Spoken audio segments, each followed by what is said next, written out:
Well, good morning. Welcome to the Fall Faith Formation Training. I'm so glad you all are all here, and I want to thank you for your work in youth ministry and the important role you play in the faith lives of young people. I hope you were able to attend one of the spring trainings or watch it online, but if you didn't, it's okay. You won't be lost, and we'll do some review later on the training that was in the spring. So we're going to start our time together with a quick activity to help you get to know some of the people in the room. So if I could have my people who are handing out documents hand out the bingo card. And what you're going to do with this bingo card is that each of you needs to get as many signatures as possible on your card. People can only sign on your space once. And you need to make sure that you introduce yourself to the person who is signing your card and have a conversation. Brief, but have a conversation. So you're going to have 3 minutes to get as many signatures as you can and get to know each other a little bit that way. So I'll let you go ahead and get started now, and we'll come back in 3 minutes.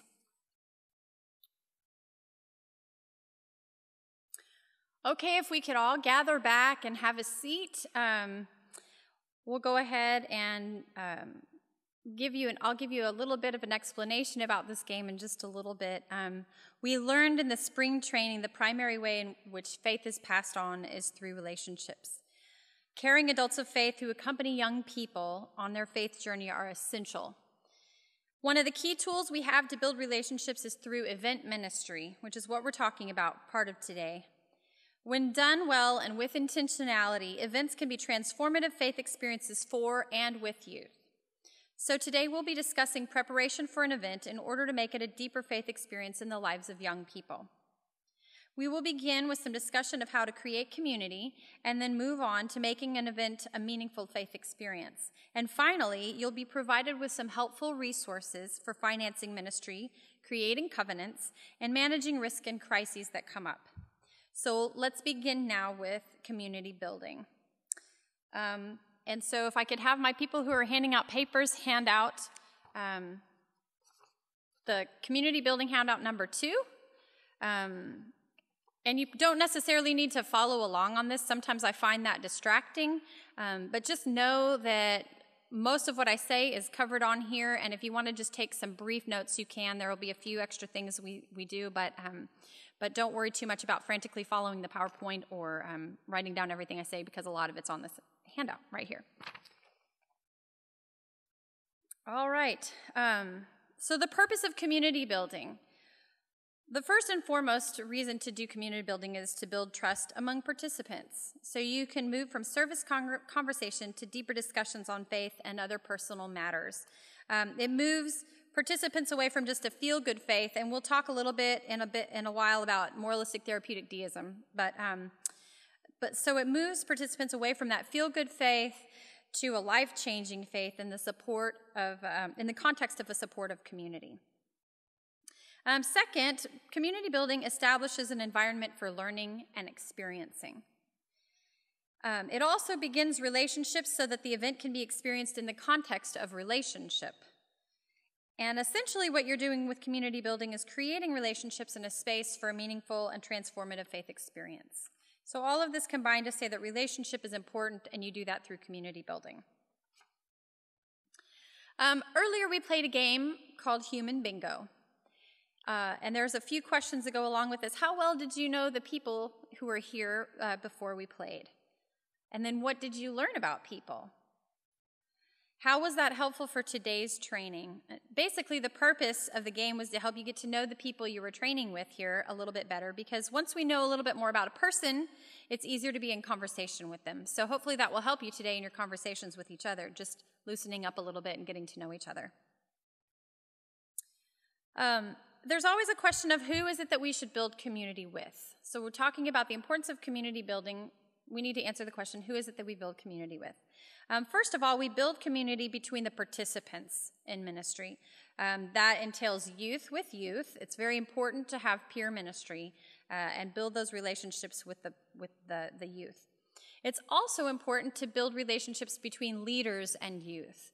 Those adult role models are very significant in the lives of teenagers, and it's something that we need to put a lot of focus and effort into.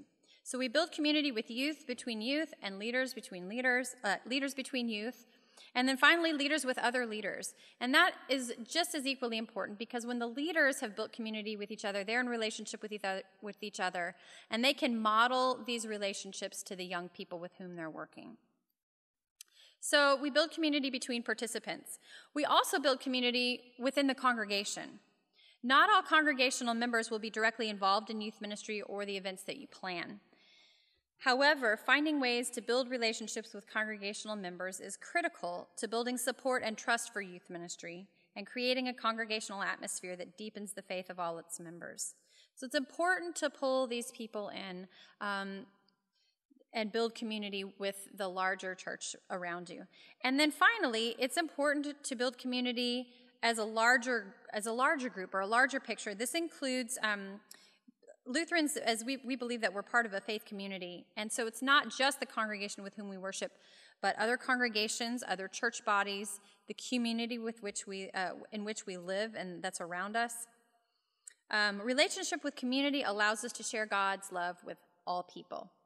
So we build community between participants, with the congregation, and as part of a larger picture. That moves us then to how is it that we build community? And this is not an all-inclusive list, but a starter list. One of the ways that we build community is in preparation for an event. These type of community builders help the group gel and form before an event and get others in the community involved as well. They establish community and trust before the event even happens.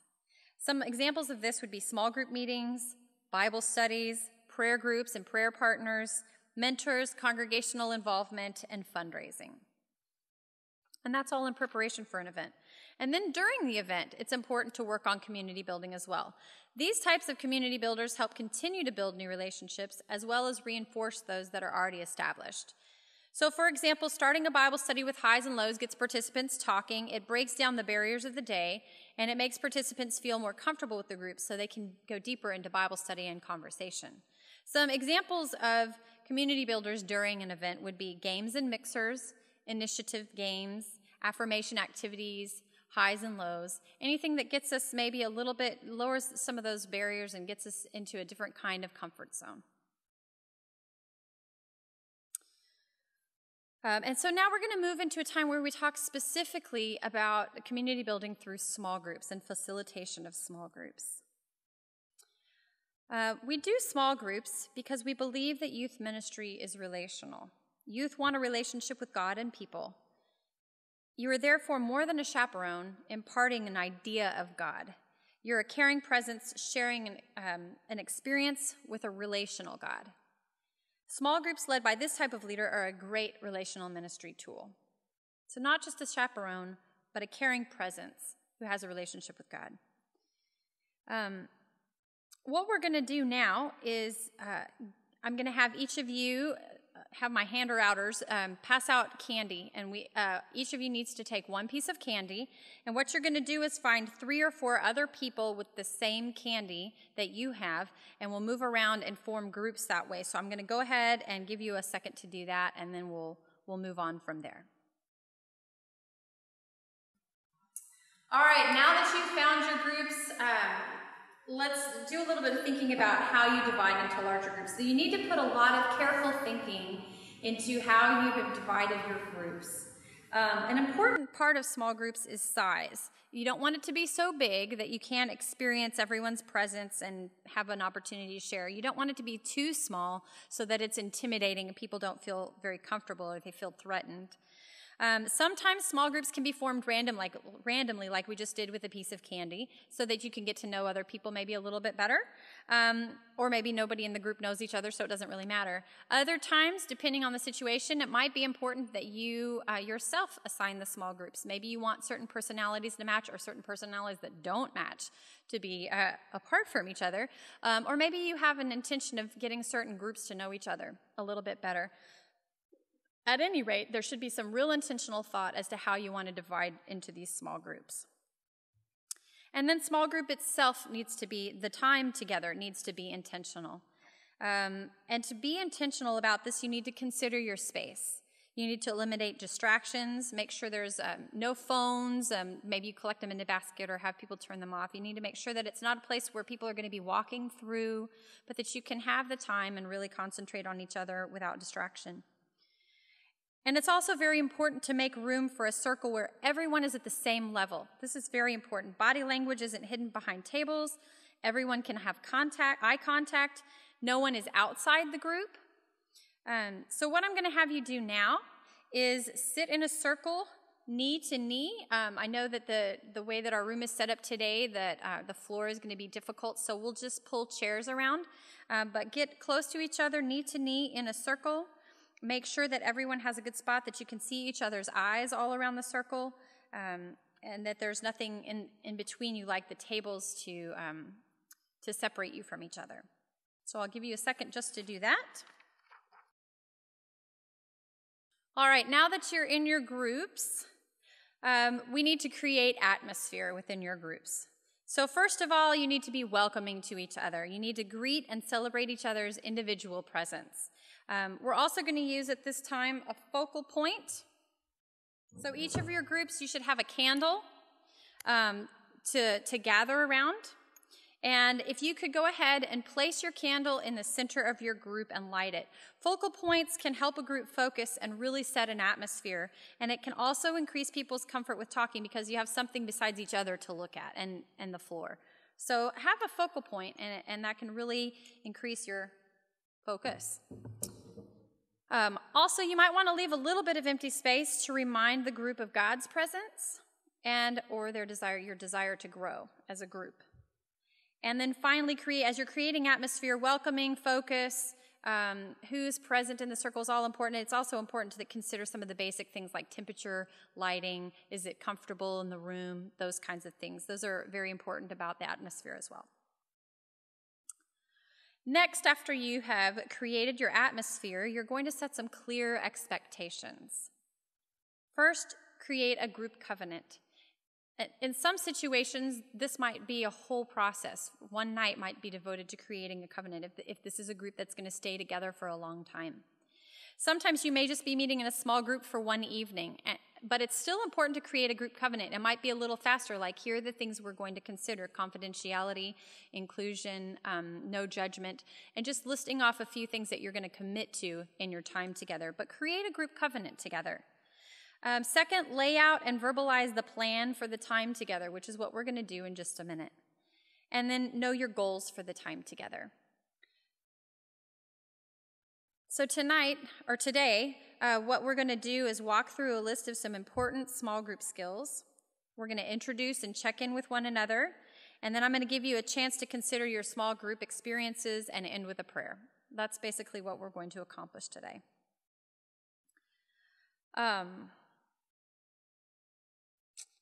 Let's start with thinking about some of the things that small group leaders should do. First of all, small group leaders offer presence. You offer presence. You are a caring presence that has gathered the group and someone that people can look to.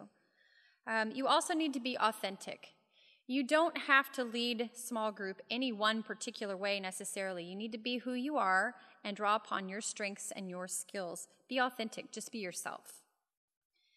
Small group leaders need to listen. That's a very important part of facilitating a small group, is to be able to listen.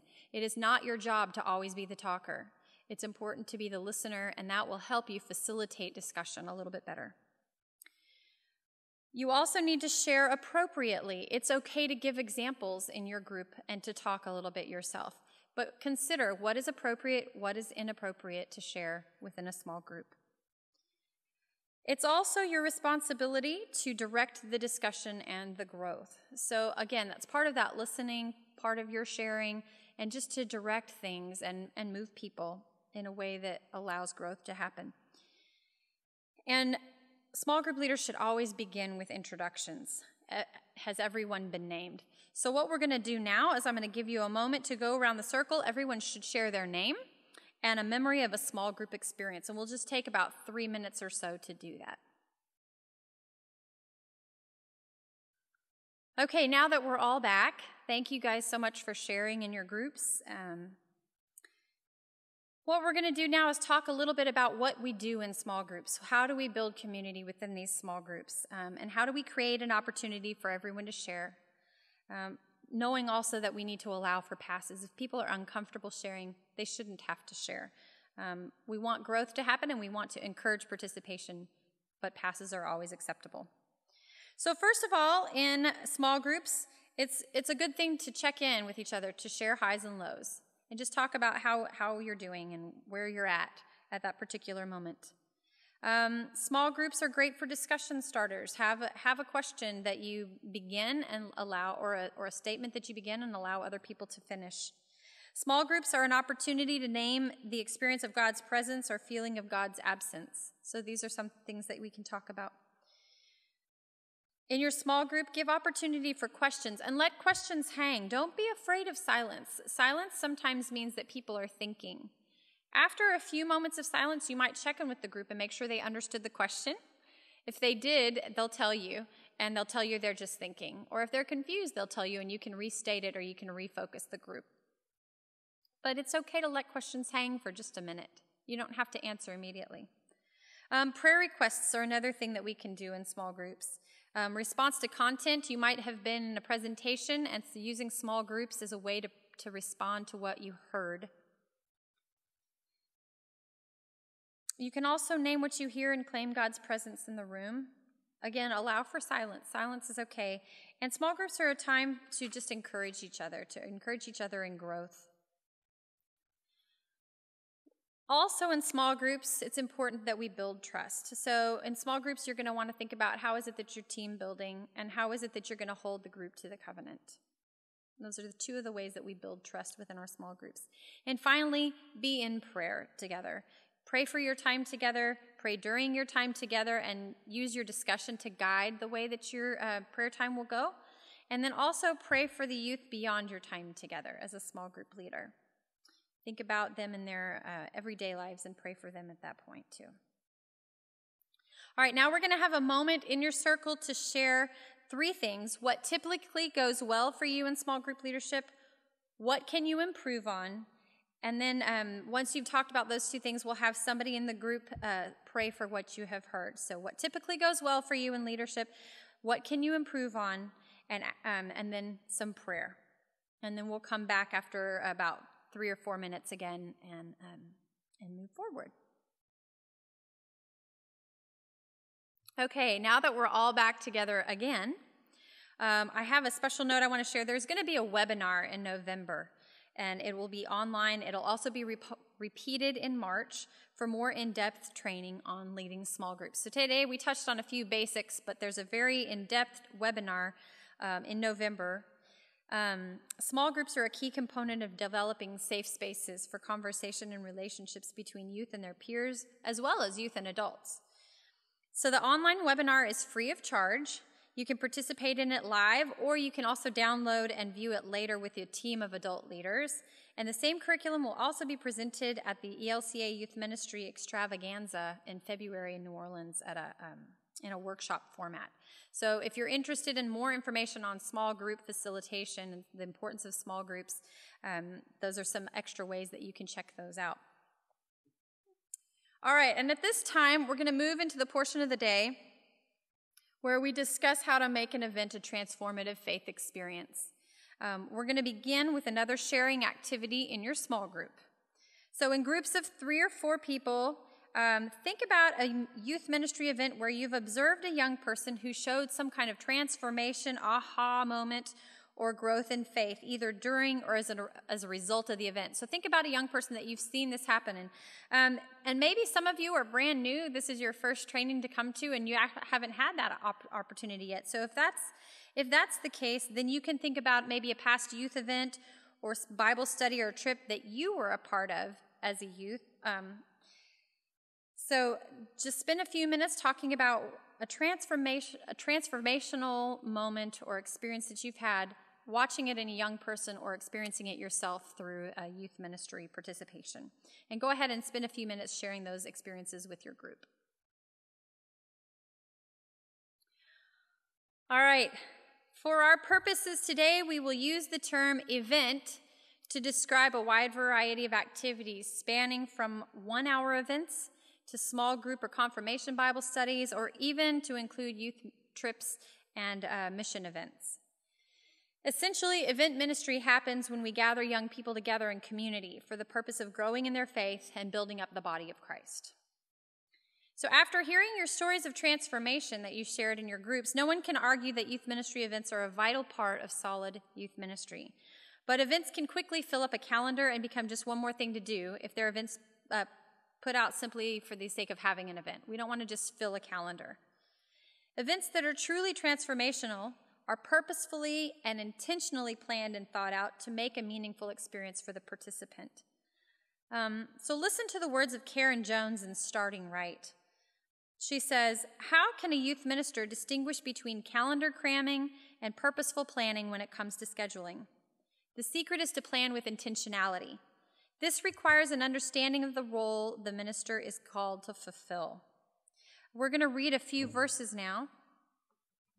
The first is from Matthew 28. So if you have your Bibles, if you want to open those up and read along with me. Matthew 28,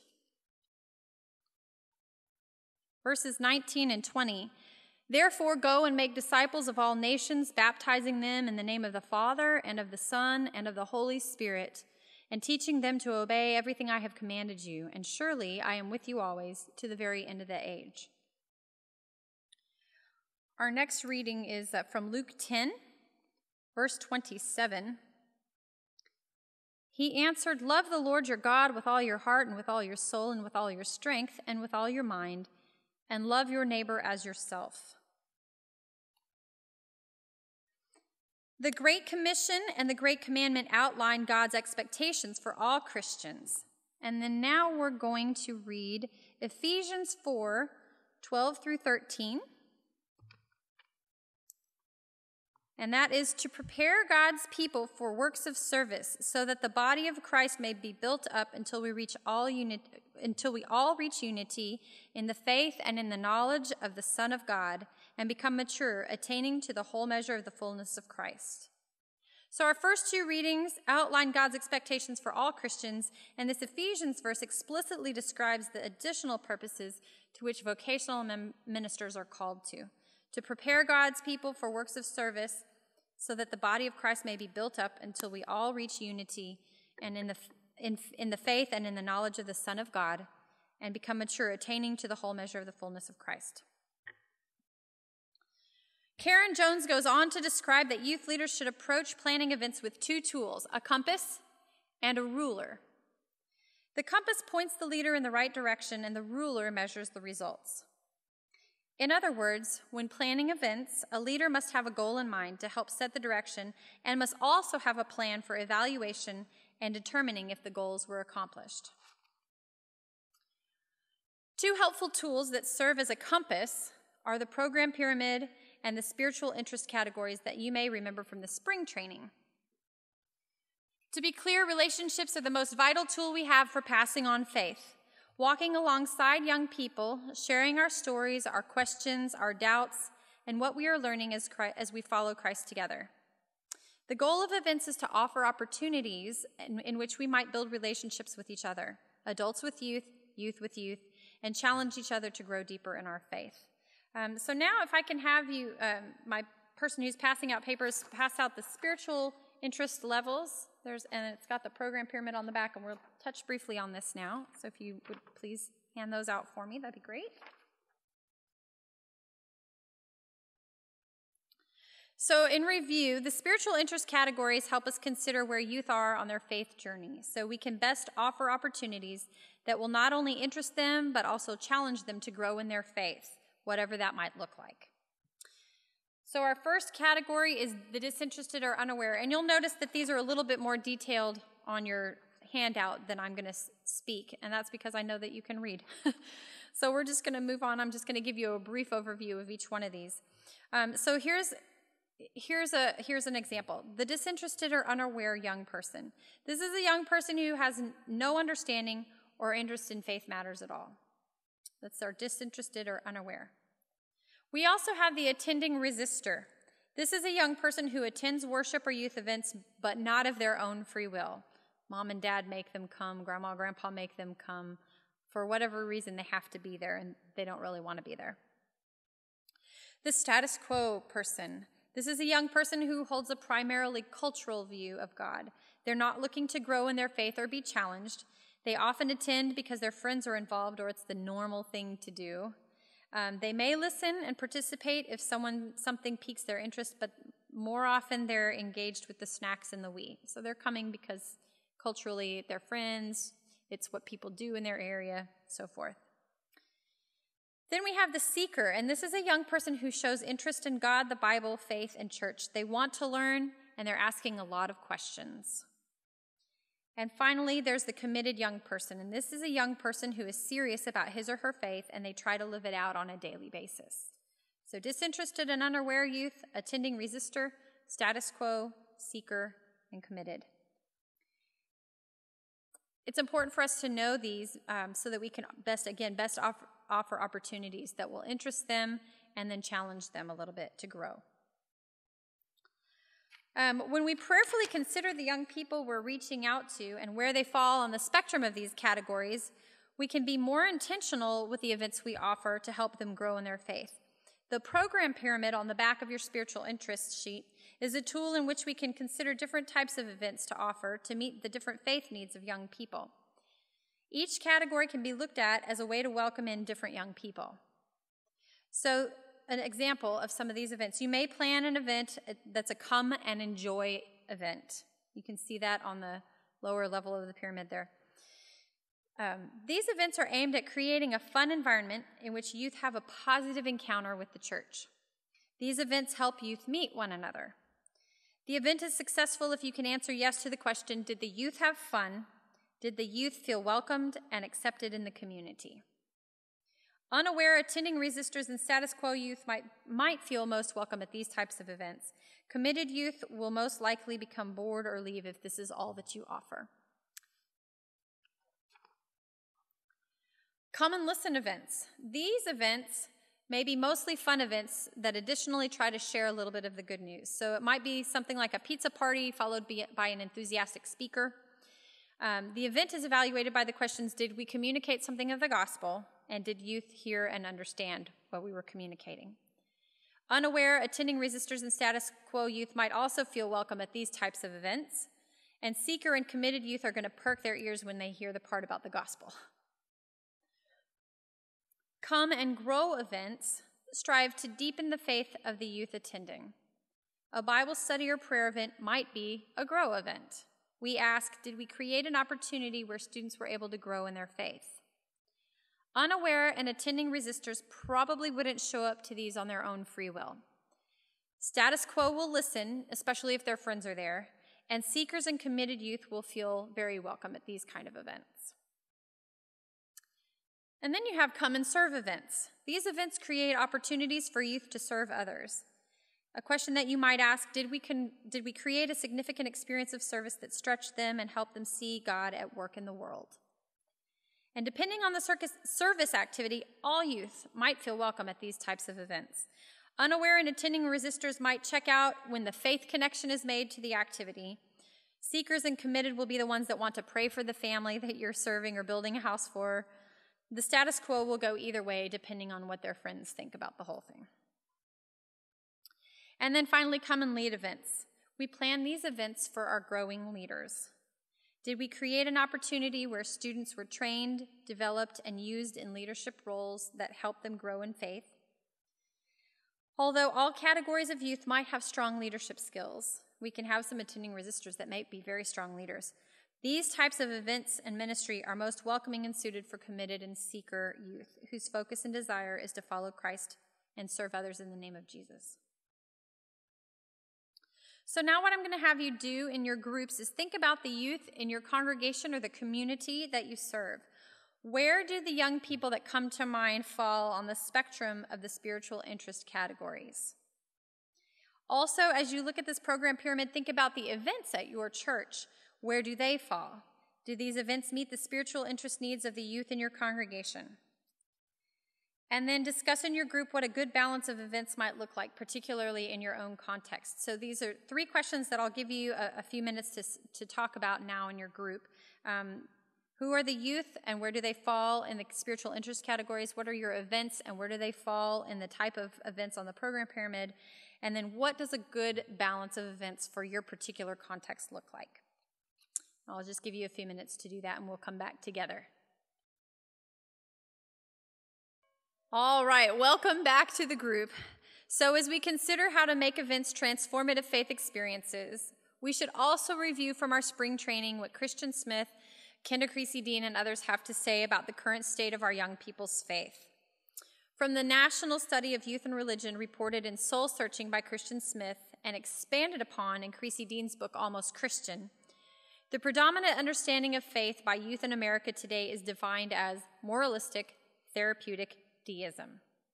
I mentioned earlier a feel-good faith, and this is kind of what moralistic therapeutic deism tries to get at. There's a creed, so to speak, of moralistic therapeutic deism, and it sounds basically like this. First, a God exists who created and orders the world and watches over human life on earth. Second, God wants people to be good, nice, and fair to each other, as taught in the Bible and by most world religions. Third, the central goal of life is to be happy and to feel good about oneself. Fourth, God does not need to be particularly involved in one's life except when God is needed to resolve a problem. And fifth, good people go to heaven when they die. This is what their research has pointed out to as an overall faith picture for a majority of our young people today. I think we can all maybe agree here at this training that it might be a little bit incomplete, and we'd like for our young people to be diving a little bit deeper into their spirituality. So let's take a moment in our groups to think about how are our events reaching past this creed, so to speak, and encouraging even the newest of Christians to push past moralistic therapeutic deism towards that deeper and transformational kind of faith, not the more surface level, but a little bit of a deeper level faith. And so how is it that our events that we plan, reaching and encouraging them to push past that? I'll give you about 2 minutes in your groups and then we'll report back. Thank you guys so much for sharing. Really insightful what you have to say. Your group will now spend the next 20 minutes designing an event to meet the criteria for each level of the program pyramid. So we've talked about these levels of these events, where our young people are at, how we want to push them a little bit deeper into a more transformational kind of faith. So what we're going to do is give you some practice time to talk in your groups and design some events. You can do this together as a group, all of you working together on some events, or you can do it individually in your group and bounce ideas off of each other and talk about that. Either way that you want to do that is just fine. You might even use this time as kind of the beginning of planning your spring semester plans for your youth ministry setting, if you'd like. So as you create each event, though, for the pyramid, consider what we've discussed in terms of meaning for events, as well as how you're going to strive to push past those limitations of MTD, moralistic therapeutic deism, and move students forward in their understanding of faith. So again, in groups, you're going to plan an event for each level of the program pyramid, the come and enjoy, the come and serve, and so forth. So one event for each of those. Again, as a group or individual, that's your choice. And then as you plan these events, you might think about some of these questions, using some of these questions as a guide. And we'll leave the slide up. What is the purpose of this event? For instance, is it a come and enjoy? Is it a come and serve? Who is the event intended for? Which people on the spiritual interest categories are you really intending it for? How will you reach out and bring in new attendees to this type of event? Are there youth leaders you might enlist to help you to invite new youth to an event of this nature? How will this event move youth a step deeper in faith? And how will this event challenge youth in your faith, or which young people in your ministry are ready for a faith challenge? 7, how will this event speak to youth in a way they can understand based on their current understanding of faith? And finally, how will this event be processed with youth? So talk through these questions with your group as you work, and use this time to also process how to design these events that transform as you plan. All right. So now that we've planned some events, this brings us to the second tool suggested by Karen Jones. We've talked about the compass, something that gives us guide and direction, but now we're going to look at our second tool that Karen Jones suggests, and that's the ruler. Along with developing purpose for event ministry, we must also continually evaluate what we do with youth to determine if our goals are being met. As you plan an event, it is important to prepare some questions to answer after the event. And it's equally important to sit down and actually answer them after the event happens. This can be a really helpful tool for evaluation. Some examples of questions have already been given as we talked about the program pyramid, but equally important are the questions of how, beyond just a yes or no answer. So here's a couple of examples. For instance, for a come and enjoy event, our goal or purpose might be to build community. And then some evaluative questions might look like this. In the short term, did the youth build community? You might answer yes. And then how do you know? Well, the youth were engaged with each other at the event outside of their usual circle of friends. A future question. Did youth feel welcome and become connected with other youth and adults from the congregation and or become involved with each other or with other events or worship, for instance? And then really long term, after 3 or 4 come and enjoy events, are new youth feeling bonded enough to the group that they're willing to move into a more challenging event on the program pyramid? Okay, and again, we'll do another small group activity. What I'd like for you to do now is return to your plan of activities. You should have 5, and pick one for which you'd like to prepare an evaluation. So you're going to make a list of 5 questions you would use to evaluate the event upon its completion. And then you're going to measure to that, and that will help you measure how well your outcomes were met. So we'll spend a minute or 2 sharing those questions with the larger group if there's time, but what you'll need to do is make a list again of 5 questions directed at one of the events you have planned, and these questions will be designed to help you evaluate how that event turned out. Again, I want to thank you guys so much for sharing. It's always good to hear new ideas and bounce things off of each other, and you've come up with some really great questions. And can encourage you to keep thinking in these ways, keep thinking about how it is that we can create these events that help a transformational experience to happen. We're going to move on just a little bit more now. In Starting Rights, chapter 25, again, written by Karen Jones, she ends with some helpful questions to ask when planning. She shares that events planned for the right reasons can still be carried out in an unwise manner. So we might have the very best of intentions, but if we don't carry these events out well, or we don't think about some of the questions that she lists on this last page, we can sometimes miss our mark a little bit. So one more time, I'm going to have you pick an event, and it can be the same one that you already did your evaluative questions on, or you can pick a different one. But pick one of the events that you worked on today, and then you're going to read through this list. And if my handout people could hand out this next handout number 5. And this is a complete list of all the questions that she uses to consider when planning an event. So pick an event, look through all the questions, and think through those a little bit, and evaluate the event that you chose a little bit based on hers. So after looking at the questions and kind of answering some of those about the event, think about your event and decide, is it on track? How might you tweak or change the event having heard today's information? Or if you can't change an event, if this is an event that's actually already on your calendar and you can't change it, what kind of event does the list inspire you to plan next time? All right, at this time we're going to move into the last portion of our training time together. We'll now talk about some things to consider as you plan an event to help create a safe, welcoming environment and to allow for maximum participation by the youth. We're going to start by talking about covenants, and we have a handout number 6 to go along with that. And again, I'm going to talk through this. There is no need to necessarily follow along with me. Just know that I'm going to hand these out for you in case you like to take notes.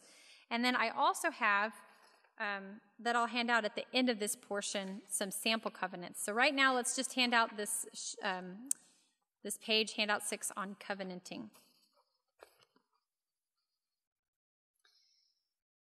The purpose of a covenant. Covenants are an opportunity for law and gospel. And this means, how will your group covenant to include rules that determine your time together and define your time together, as well as the good news of the connections they'll have with each other as God's people, with God and with the wider community. So as we consider covenanting, what we're thinking about is, how is it that we interact with each other, and what are the boundaries for that? What helps that happen in a healthy and meaningful way? And how do we make sure that and how do we commit to interacting with each other? Covenants can be used for a wide variety of events, and so they can look very different from each other. A covenant for a confirmation class or a year-long Bible study group might look very different from a covenant for a trip. Both might look very different from a covenant that a lock-in participant might sign. So you might have a trip one that includes some specific things that you wouldn't necessarily need to worry about in a year-long Bible study. In a year-long Bible study, you're probably going to be developing relationships with the same group of people over time, and so what the expectations might look a little bit different. And then for a lock-in, you may be developing a covenant that just says, I'm going to stay inside the whole time, and I'm going to not keep the people who want to sleep up, and those kinds of things. Regardless, though, there's some tips for helping to write a good covenant. First, you need to think about, what is the specific purpose of the covenant that you're writing, as we were just talking about. Are you writing a covenant to determine expectations for community building before an event? For instance, summer trips might require a covenant for during the event, but there might also be a pre-event covenant determining how you prepare group building, Bible study, fundraising, etc. So what is the specific purpose of the covenant that you're writing? And be sure to include those purposes in there and those expectations. You also want to think about, is your covenant going to determine rules or boundaries during an event? What are you going to accept or not accept regarding behavior towards each other? And then also, what are your expectations during an event? Are you expecting a positive attitude? Are you expecting people to be ready and willing to learn? What are the event benefits, like personal faith growth or personal faith goals being reached? Those are some of the things that you might consider putting into a covenant. And then, who is it that you covenant with? It might seem to make sense that you covenant with the youth participants, but it's actually much more than that. So you're obviously going to covenant with youth participants. They covenant to each other. But then you also covenant with the adult leaders. And it's really important to see how those interactions and to mark some expectations for how those interactions will occur as well. It's also important to include parents in the covenanting process. Now, they might not necessarily be involved in the creation of the covenant, but they need to know what the covenant is that their young people are signing, and they are your ally. They should be helping you help their young people uphold those covenants as well. It's really important. If you have covenanted as a group to be at 3 out of 4 fundraisers, the parents need to know that that's an expectation. And so in a lot of ways, you're covenanting with them as well. And then finally, you covenant with the congregation or the community. What are the ways in which you are going to bring them into your event and into your group in ways that they can gain as well? As you're creating a covenant, there's a couple of ways you can do this. First of all, you need to know beforehand, what are your non-negotiables before you meet with the group to write the covenant? What are the things that absolutely have to be in there? Are you going to allow cell phones? And if that for you is a non-negotiable that they not bring them, then you need to know that right off the bat. Or maybe it's a non-negotiable that if you can't make the fundraisers, you can't do this event. Or just know what's non-negotiable to you and have that ready to go. And then once you're with your group, in small groups, brainstorm a list of what you think should be in the covenant. And that gives everybody an opportunity to think about what a covenant means to them and to put some ideas out there. And then small groups can share their brainstormed lists with each other. And you're going to want to make a list of all of those responses so that everybody can see and be heard. And you'll notice that a lot of them are probably the same from each group. You'll need to cross out what can't be agreed upon as a group. So as you go through these lists, what do you agree on? What do you disagree on? Are there things that you need to cross out because you just can't come to a consensus on them? You also need at this point to add in your non-negotiables. And some of the ideas may have come up. It could be a challenge if that's one that you can't agree on, but you might say this is a non-negotiable for me, and then check in and see with them what's non-negotiable for them. It's very important to have the group sign your covenant. So once you've come up with a covenant, have everybody sign it to give them the ownership. It's one thing for a group to come up with it and everybody go, yeah, sure, that's fine. It's another to actually put your name on and say, I understand, and I promise to do this. You also need to be clear on the consequences of what happens when you break the covenant. This is important because people need to know that we're not just writing this because it's a nice thing to do, but it actually does determine how we're going to interact with each other, and that there are consequences when we break a covenant. And then finally, share the covenant with parents in the congregation. And this is where you covenant with them and you pull them into the process so that they know how you've committed to spend your time together and be with one another. And then finally, when a covenant is broken, you should always be proactive and define your process. Know what the process is going to be if the covenant is broken. Go to the individual youth and who has first broken the covenant and have some conversation with them. You might also involve your other adult leaders in the discussion. In some cases, you might need to bring the parents into the process with the youth. It kind of depends on the covenant and what actually what part of the covenant has been broken. Some things it may be that you can handle with each other. It might be more appropriate to handle with each other. It might even be a problem if you bring in parents. But these are the kinds of things that you determine. But when necessary, bring parents into the process. And then also provide opportunity for community healing within your group and for the individual. This is a very important component of what happens when a covenant is broken. Where is the grace? Where is the reconciliation with the group and with each other? Even if the law means that they can't necessarily be part of that event anymore, where do we continue to be in relationship with them? And then that kind of takes us to the end of our covenanting. If I could have my handout people hand out the covenants, sample covenants. One of these is a sample covenant for a group trip or a travel experience. The other is really one meant more for a Bible study group throughout the year. So these are just a couple of examples, but definitely not all inclusive. And you really need to make a covenant your own and have it partly come from the group as well. But these are just some things to kind of give you an idea of what a covenant might look like.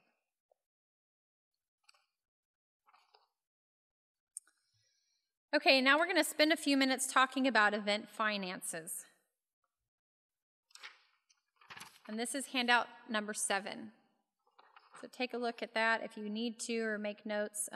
Again, don't feel like you have to follow along. Budgeting has a purpose. Some people who don't like numbers think, we'll be fine, but budgeting really has a purpose, and this is why it's important in ministry. Budgeting is important because it helps you be a good steward of your resources. It helps leaders be good stewards of their resources.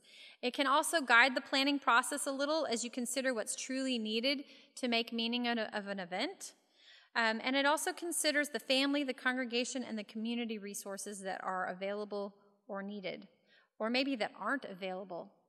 So it just helps you think through, how is this event welcoming from a budgeting standpoint? And do we need this? Can we do without this?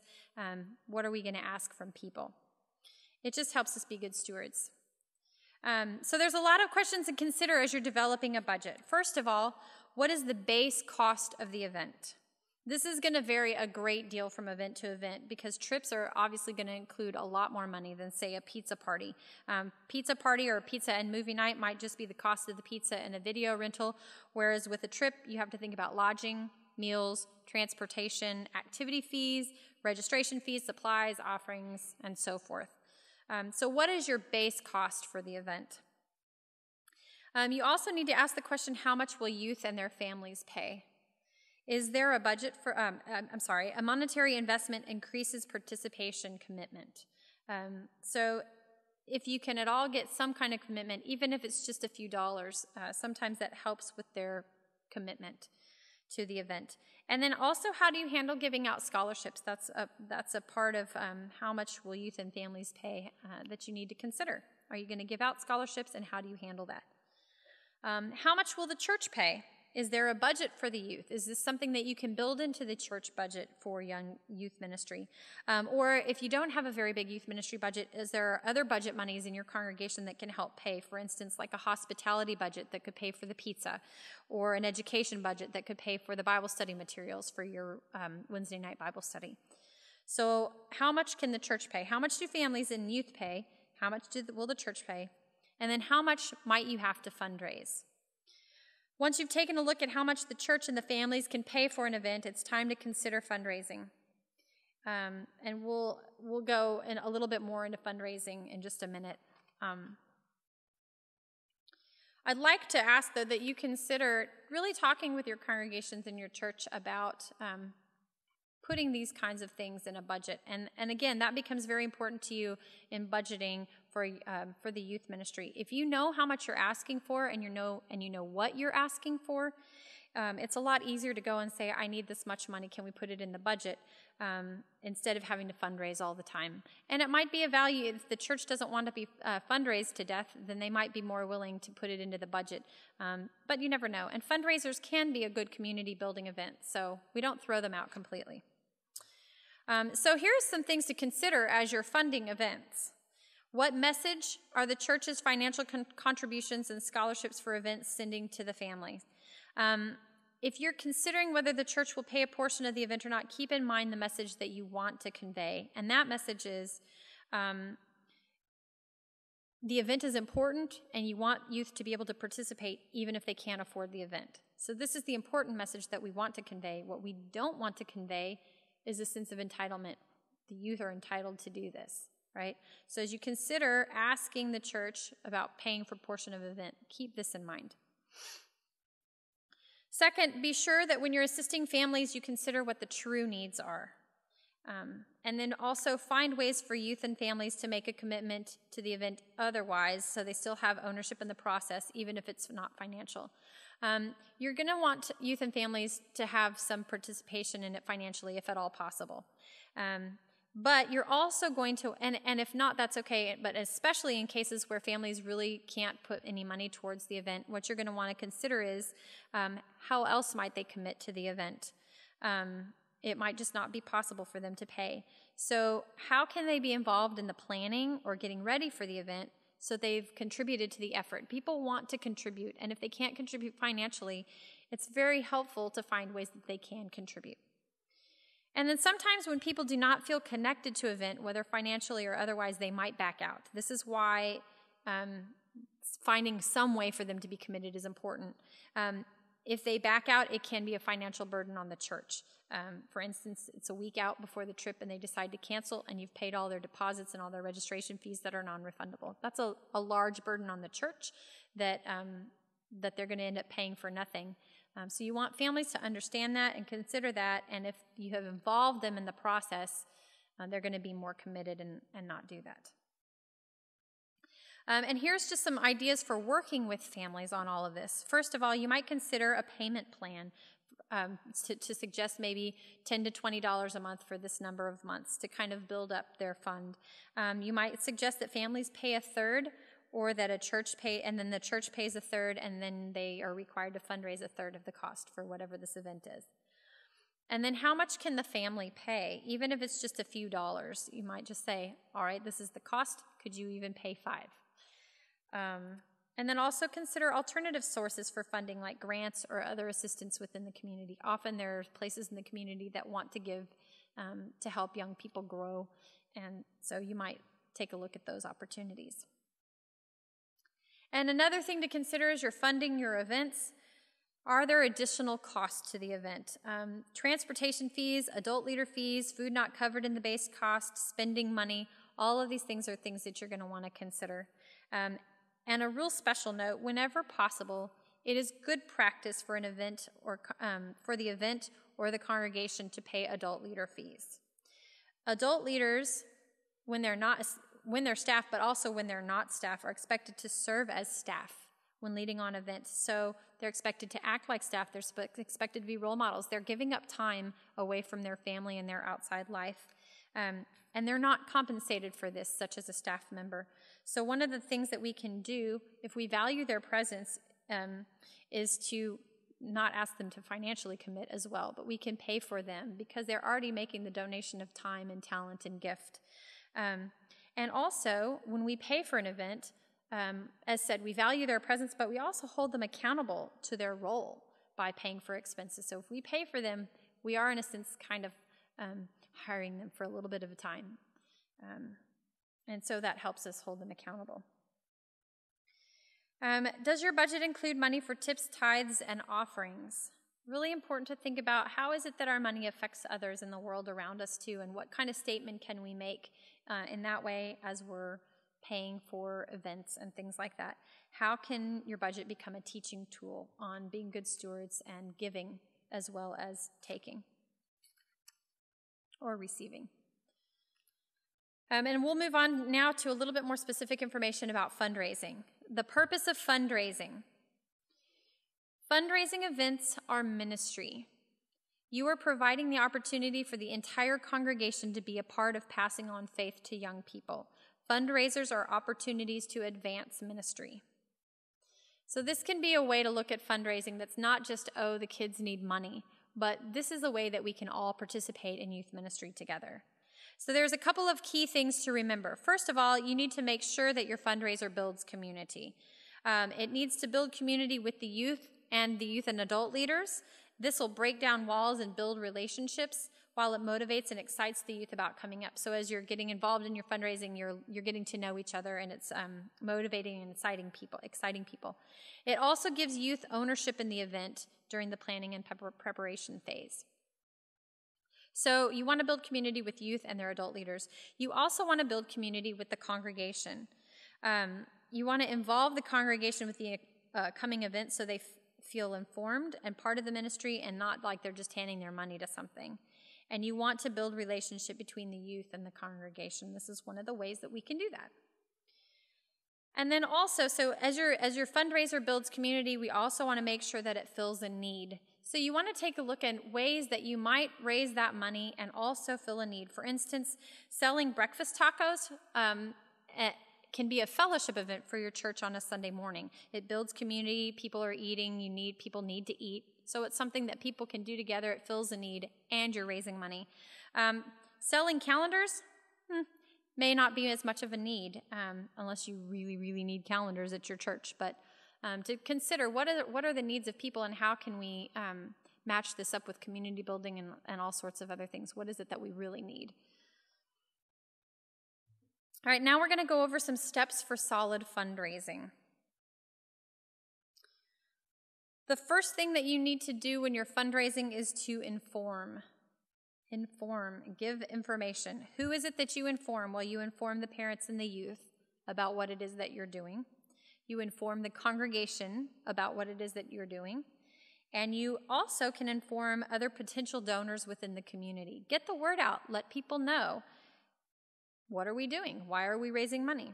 How much do you need? This is where the budget comes in. It's really helpful to know how much you need because people are going to ask, oh, you need money? How much?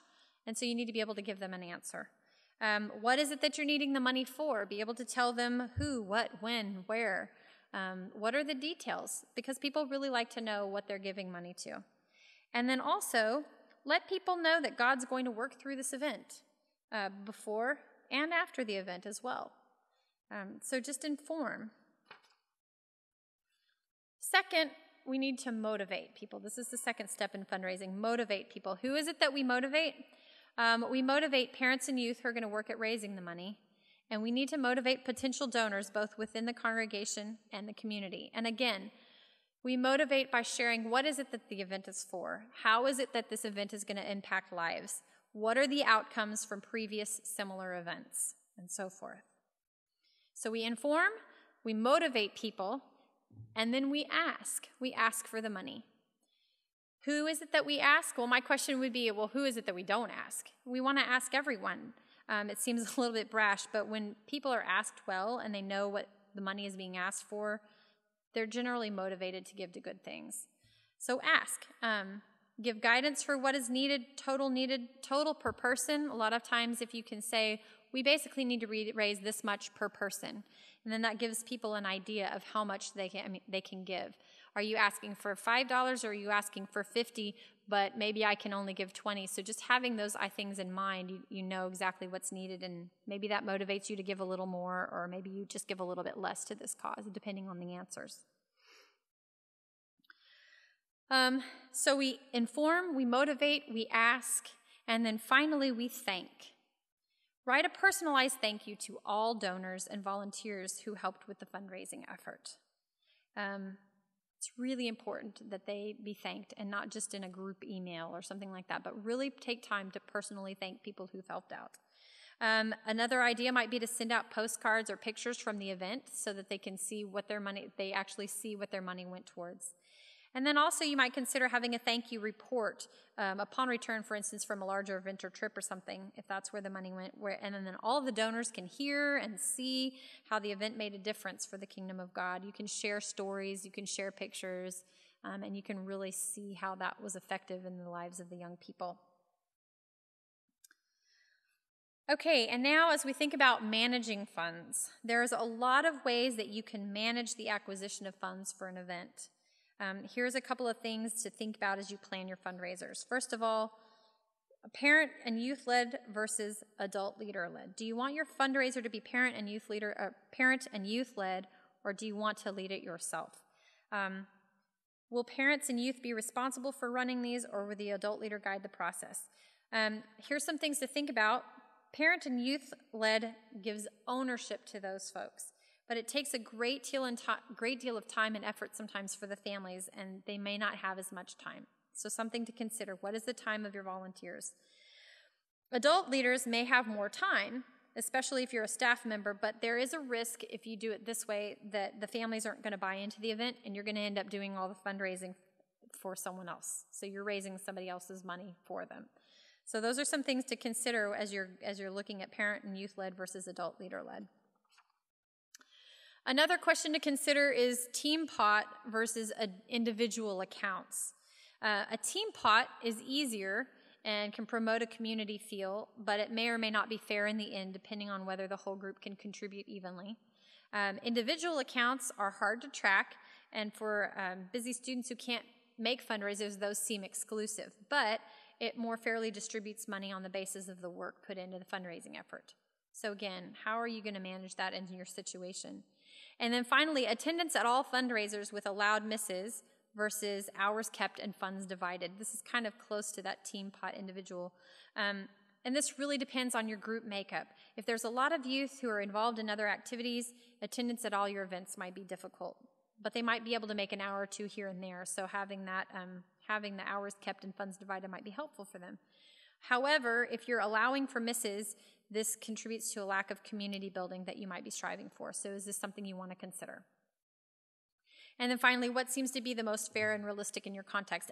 With all of this, the managing funds, it really is based on what works best for you in your context. Who are your kids? Who are your families? How are you going to make this happen? And what are your ultimate goals? All of these things need to be considered.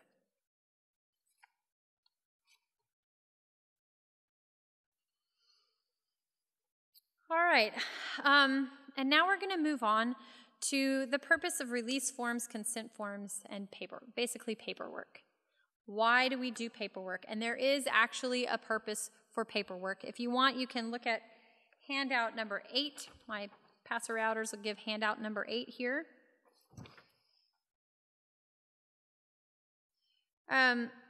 Paperwork does serve a purpose to protect churches from liability to a certain extent. We have to be realistic about that. There's just a lot of need for paperwork in a litigious society. However, paperwork really goes way beyond liability, and that's where I think we need to focus. It goes beyond liability by ensuring the safety of our youth. It makes sure that you know how to contact parents in emergency. If there's a discipline situation, you can handle it. Late arrivals, you have someone to contact. Those are some good reasons for paperwork. It also gives you pertinent emergency information on a moment's notice. If you have someone that's allergic to latex and they're passed out on the floor, it's good to have paperwork that tells you they're allergic to latex. You know that right away. So what it does is it establishes this safety for our young people, gives us some information that we might not otherwise have, and just gives us some control over that.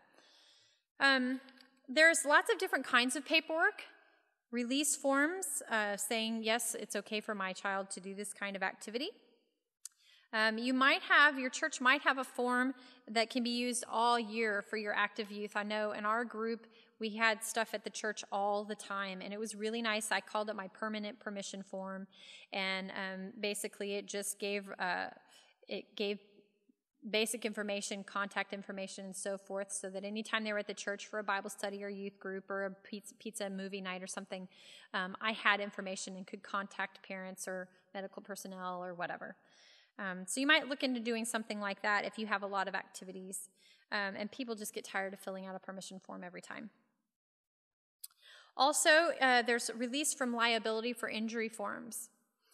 Especially when you're going to a high-risk event like a ropes course or something, you might have a special form you have to fill out that's releasing the young person to do that kind of activity. Permission for medical treatment to be sought if necessary is another important piece to have on a release form, so that if something were to happen and you can't get a hold of the parents, you do have permission to go ahead and seek treatment for that. And another thing in today's culture, and especially with the internet and all the things that are available to us on Facebook and YouTube and those kinds of pieces, you're going to want to know if you have permission for pictures and video to be taken and used reasonably. Some families have a lot of rules about this, and we want to respect that and make sure that those are honored. You might have special forms for long trips. Maybe you have additional emergency contact information or, again, higher activities. And these forms might include something like, who is it that you want contacted first in an emergency? I mean, if you can't get the hold of the parents with all these numbers, who is it that you want to contact and in what order? Medical history forms, again, an important piece so that you know what's going on with young people. If they're passed out on the floor and they have a history of seizures, that might tell you something different than they're passed out of the floor and they're perfectly normal health. They've not had any issues at all. Then that kind of changes the way you look at the emergency a little bit. And then finally, sometimes you might have an event at the church and you want the kids to bring their friends. For instance, let's go with a pizza movie night. Invite your friends, come up to the church for pizza and movie. And so you may not have permission forms for all of the young people. That seems a little bit unrealistic from time to time. If you can do it, great, do it. But if you can't, at least have a sign-in sheet so that you have the youth's name, the parent's name, and some emergency contact numbers. How is it that you get a hold of the parents? Or it might not even be a medical emergency. It might be that Johnny went up to the roof and was having some risky behavior, and you can call the parents and say, you need to come pick up this child, please. So have sign-in sheets so that you know how to get a hold of the people that you need to get a hold of. There are sample forms and paperwork. There's some really helpful resources,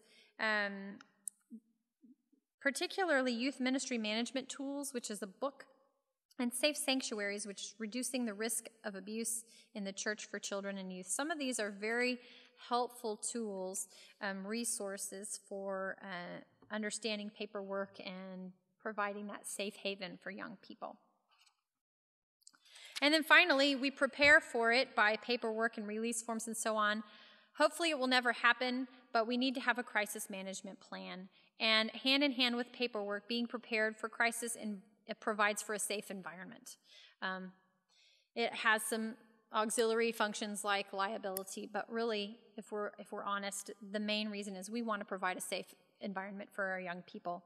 And so having a crisis management plan is important.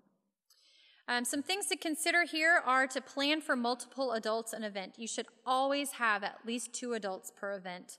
If something were to happen that needed one-to-one attention from an adult, for instance, medical emergency or a pastoral care situation, a suicide threat, something of that nature, you need another adult who's going to be with the rest of the group. So if there's just one of you, you're going to be torn a little bit. So always plan for at least 2 adults and consider how many adults is reasonable. You want to keep the ratio not so that it's 1-to-1 necessarily, but just consider how many adults you need and always plan on 2. Second, have a plan for emergencies. For instance, who will make phone calls in the case of an emergency? Who will transport, if necessary, for medical care? What are your notification procedures? Who needs to be contacted in what order if there's an emergency? 911, parents, other adult leaders that are part of the event, the pastor, the church council president, the youth committee chair. In some emergencies, you're going to want those people, the leaders of the congregation, to know what's going on so they don't get totally blindsided by something. So know what your notification procedures are, who's going to be doing it, and in what order. You also might need to consider, in the event that it's necessary in a crisis situation, who will deal with the media. Media tend to like to jump on things like 15-passenger van rollovers and other things like that. So who is it that's going to deal with the media and talk with them? And that's an important part of your crisis management plan. Who's going to be the person who calms youth down in the situation of a crisis? Is there someone who can give basic first aid treatment? Do you know where the release forms and the paperwork are? It's great to have it. If no one knows where it is, it's kind of worthless. So make sure in your crisis management that everybody has a copy and knows where it is. I mean, not everybody has a copy, but everybody knows where the copies are. When we used to go on trips, I used to have a copy that always stayed in the office, that always stayed on my body, and then there was a copy in each of the additional vehicles. So that there was always more than one source to get the information, and if worse came to worse, we could call back home and say, can you go up to the church office and take a look at this for us? Do you have referral sheets for counseling crisis? If you have a young person that comes to us and they're struggling with suicide thoughts, do you have someone you can refer to them that night and maybe make that phone call with them? If you're looking those things up, it can be very, very stressful. So have those kinds of things on hand. In case of fire weather emergency, where is it that you meet?